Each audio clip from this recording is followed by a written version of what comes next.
اے پیغمبر، لوگ تم سے یتیم عورتوں کے بارے میں فتویٰ طلب کرتے ہیں، کہہ دو کہ اللہ تم کو ان کے ساتھ نکاح کرنے کے معاملے میں اجازت دیتا ہے، اور جو حکم اس کتاب میں پہلے دیا گیا ہے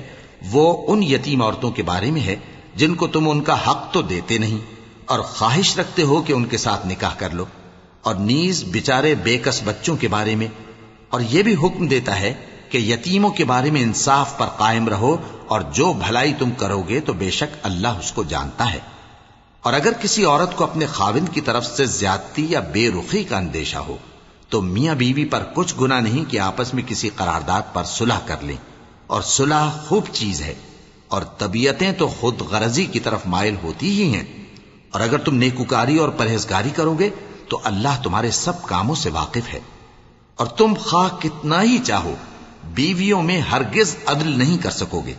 تو ایسا بھی نہ کرنا کہ ایک ہی کی طرف ڈھل جاؤ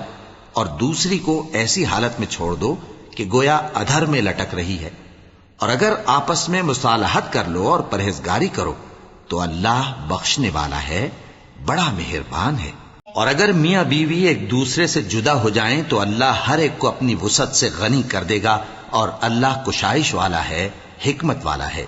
اور جو کچھ آسمانوں میں اور جو کچھ زمین میں ہے سب اللہ ہی کا ہے۔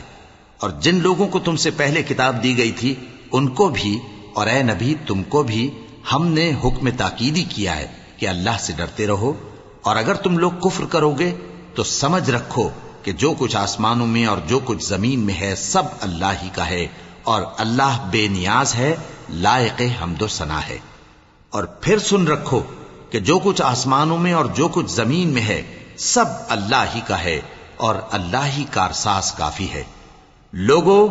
اگر وہ چاہے تو تم کو فنا کر دے اور تمہاری جگہ اور لوگوں کو پیدا کر دے، اور اللہ اس بات پر پوری طرح قادر ہے۔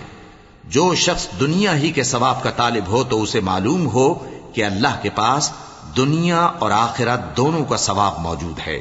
اور اللہ سنتا ہے، دیکھتا ہے۔ اے ایمان والو، انصاف پر قائم رہو اور اللہ کے لیے سچی گواہی دو، خواہ یہ تمہارے اپنے خلاف یا تمہارے ماں باپ اور رشتہ داروں کے خلاف ہی ہو۔ اگر کوئی امیر ہے یا فقیر تو اللہ ان دونوں کا زیادہ خیر خواہ ہے، پس تم خواہش نفس کے پیچھے چل کر عدل کو نہ چھوڑ دینا۔ اگر تم لگی لپٹی بات کہو گے یا سچائی سے پہلو تہی کرو گے تو جان رکھو اللہ تمہارے سب کاموں سے واقف ہے۔ مومنو، اللہ پر اور اس کے رسول پر اور جو کتاب اس نے اپنے اس پیغمبر پر نازل کی ہے اور جو کتابیں اس سے پہلے نازل کی تھیں سب پر ایمان رکھو، اور جو شخص اللہ اور اس کے فرشتوں اور اس کی کتابوں اور اس کے پیغمبروں اور روز قیامت سے کفر کرے وہ رستے سے بھٹک کر دور جا پڑا۔